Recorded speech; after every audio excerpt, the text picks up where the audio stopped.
कोई विशेषता नहीं है। तुम जिंदगी को पार कर लोगे, उसमें तुम कोई बहुत महानता नहीं कर दिखोगे। तुम तो मुझे ये दिखाओ कि तुम क्या करके मुझे दिखा सकते हो। तुम मुझे ये दिखाओ कि तुम उदारता में कहां तक पहुंच सकते हो, तुम त्याग वृत्ति में कहां तक पहुंच सकते हो, और मैं जो प्राणों का रस तुम्हें पिला रहा हूं उस रस के माध्यम से तुम कितने महान बन सकते हो और आने वाली पीढ़ियों को रास्ता दिखा सकते हो। तब मैं सही गुरु दक्षिणा मान सकूंगा, तब मैं सही शिष्य मान सकूंगा, तब मैं अपने आप को सही गुरु मान सकूंगा।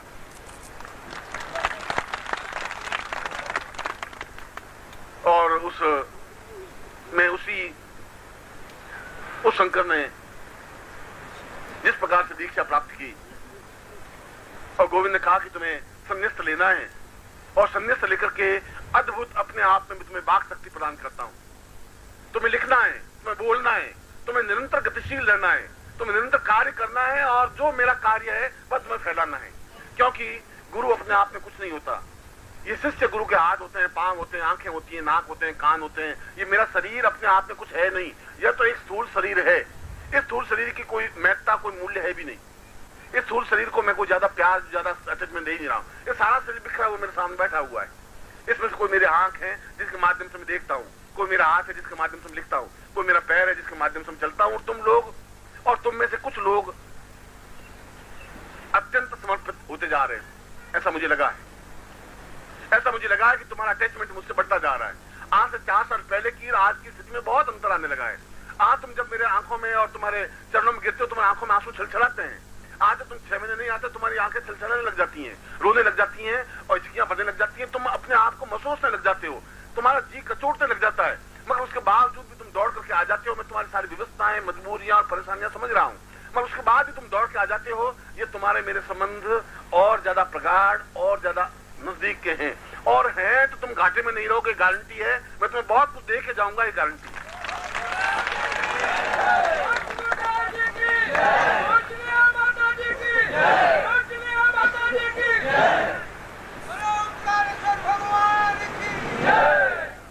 देवता अपने आप में कोई अजूबा नहीं होते, कोई महान चीज नहीं होती। देवता ठीक वैसे होते हैं जैसे आप हैं। देवता वैसे 2 हाथ, 2 पांव और आंख और नाक कान वाले होते हैं, मगर उनमें उदात्त वृत्तियां अधिक से अधिक है, इसलिए देवता है। और जिसमें उदात्त वृत्तियां निम्न से निम्न है वो राक्षस है। तुम में से कुछ राक्षस हो सकते हैं, तुम में से कुछ देवता हो सकते हैं। अधिकांश व्यक्ति मनुष्य हैं जो बड़े अदर झूल में झूल रहे हैं, क्या करें क्या नहीं करें, जाएं नहीं जाएं, करें नहीं करें। कल भी मैंने बताया था कि तुम्हारा शरीर, मनुष्य शरीर धारण तुमने इसलिए किया है कि तुम्हें भोग भोगने, और वे भोग तुम्हारी पत्नी, तुम्हारे पति के रूप में। कल एक स्त्री ने मुझे कहा कि गुरुजी आपने पत्नियों के बारे में बोला, पति के बारे में तो बोला नहीं, वे भी बहुत दुष्ट हैं। मैं समझता हूँ वे भी बहुत दुष्ट करते हैं, मगर ये तो जीवन के भोग हैं, इनको तुम्हें भोगना ही पड़ेगा। मगर भोगने के बाद भी संन्यास 1 घंटे के लिए लेना है। 1 घंटे के लिए सोचना है कि क्या मैं उचित कर रहा हूँ, अनुचित कर रहा हूँ, क्या मैं शराब खाने में जा रहा हूँ, क्या मैं गलत काम करने जा रहा हूँ। और जब नहीं जा रहे हो तो परवाह करने की जरूरत नहीं है। 1 बार समझाने से, 2 बार समझाने से, 4 बार समझाने नहीं समझे तो अपनी जगह है। तुम्हारा रास्ता पगडंडी अलग है, मेरी पगडंडी अलग है। मैं भी उसी जगह जाऊंगा जहां तुम जाओगी। वो तुम्हारे भाग्य तुम्हारे साथ है, मेरे भाग्य तुम्हारे साथ है। मैं तो तुम्हें अपने साथ लेके चलने को तैयार हूं, मगर तुम चलो ही नहीं, उसका मैं कुछ नहीं कर सकता। उसको उदारता कहते हैं, इसको उच्चवृत्ति कहते हैं। एक क्षण साथ रहने की क्रिया होती है। अटपटा जीवन कब तक चलेगा, और तुम अटपटा जीवन घसीट करके कहां तक चलोगे, क्या होगा उस जीवन में। और इसीलिए गोविंद पादाचार्य ने कहा, शंकर तुम्हें संन्यास लेना है, पूर्ण संन्यास। मगर आज से प्रत्येक क्षण तुम्हारा मेरे लिए होगा, क्योंकि मेरा जो कार्य है, मेरे आंख नाक कान हाथ पैर में तुम्हें सौंपता हूं, और सौंपता हूं मेरे जीवन का ज्ञान, मेरे जीवन की चेतना तुम्हें पूरे विश्व में फैलानी है। और आज 800 वर्षों के बाद भी हम उसी ज्ञान, उस चिंतन को लेकर के खड़े हुए हैं, क्योंकि उन्होंने मात्र छोटी सी उम्र में पूरे भारतवर्ष का भ्रमण किया, और भ्रमण ही नहीं किया, बौद्ध धर्म जैसे विशाल राक्षस जैसे उस धर्म को बिल्कुल नेस्तान बोल करके हिंदुत्व को स्थापन कर दिया। तुम में से एक व्यक्ति बहुत कुछ कर सकता है, अगर तुम में समर्पण है, अगर गुरु के प्रति अटैचमेंट है, अगर तुम में संयस्त है, अगर तुम्हें उदारता है। और शंकराचार्य ने अपने जीवन में जब मृत्यु सैया पर खड़े, तब उनकी आंखें डबडबा गई। उन्होंने कहा कि मैं जीवन में अपने गुरु का एक वचन पूरा नहीं कर सका।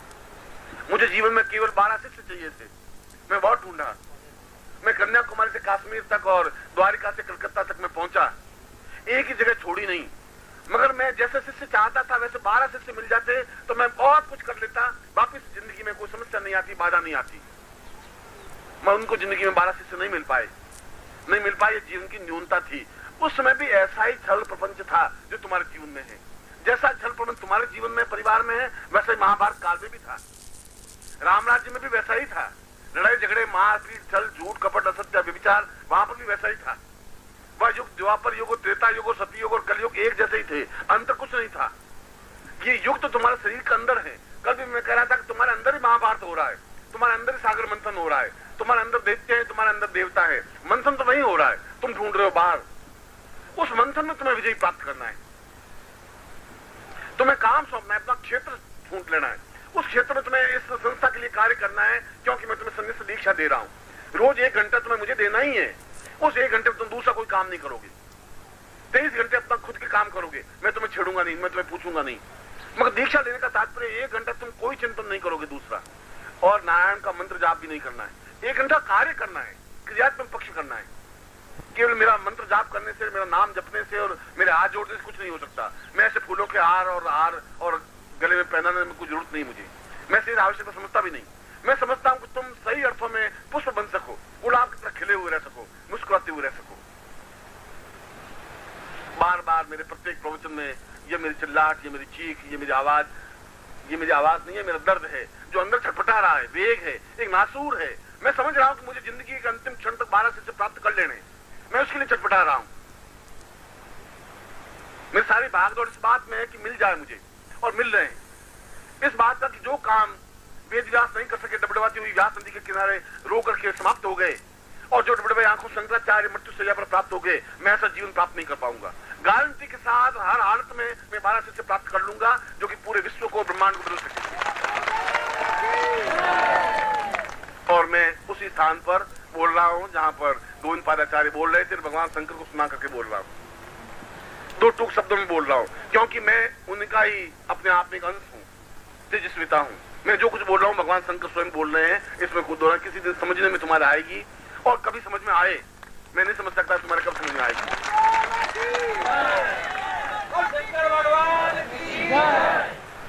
अब मैं उस दीक्षा देने से पहले मुझे दुख इस बात का होता है कि निश्चय तुम्हारा मेरा प्रेम, अंतरंगता बड़ी है, मगर तुम्हारा मेरे शरीर का प्रेम और अंतरंगता कब तक चलेगी? किस दिन ऐसा भी हो सकता है कि बिना शरीर के भी तुम काम कर सको, देख सको। मैं तुम्हारे सामने नहीं हूं और तुम काम कर सको, देख सको।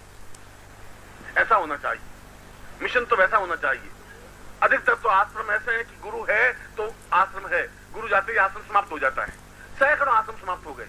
ऐसा नहीं, तुम्हारा प्रत्येक रोज में अपने आप में जागृत हो सके, चेतना युक्त बन सके।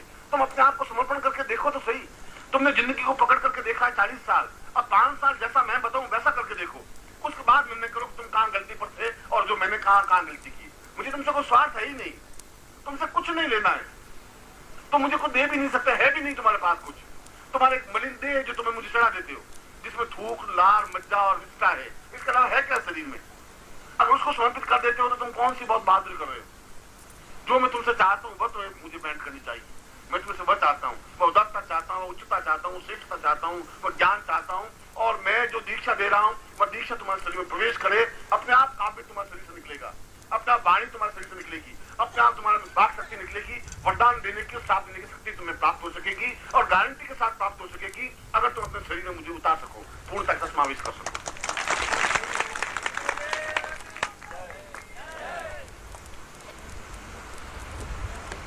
पर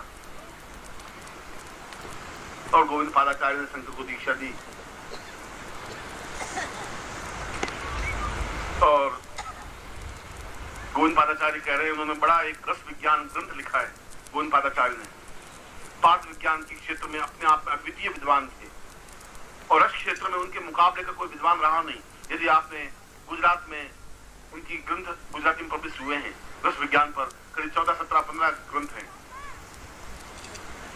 वे सभी ग्रंथ अपने आप में इतने दिव्य और अद्वितीय हैं ज्ञान और चेतना के, कि कभी आपको समय मिले तो आप उनको पढ़ें। वो कह रहा है कि मैंने शंकर को जब दीक्षा दे रहा था तो शंकर का चेहरा देख रहा था। गुलाब का पुष्प तो बहुत फीका पड़ रहा था उसके सामने। एक प्रफुल्लता थी, एक हास्य था, एक चेहरे पर मुस्कुराहट थी, एक खिलखिलाहट थी, एक चलचलाहट थी। जब नदी में चलचलाहट होती है, बहती हुई नदी में, वैसी आवाज थी। मुझे दीक्षा देते समय ऐसा लग रहा था कि नहीं, मैं सही आदमी को ढूंढ लिया है, ये लड़का बहुत कुछ कर सकता सकेगा। और दीक्षा देने से पहले भगवान शंकराचार्य ने जिन श्लोकों के माध्यम से अपने गुरु की स्तुति की थी, मैं उन्हीं श्लोकों को पहले आपके सामने उच्चारण कर रहा हूं। ये श्लोक शिष्य के द्वारा गुरु को समर्पित है। शिष्य बोल रहा है, शंकर बोल रहे हैं अपने गुरु को।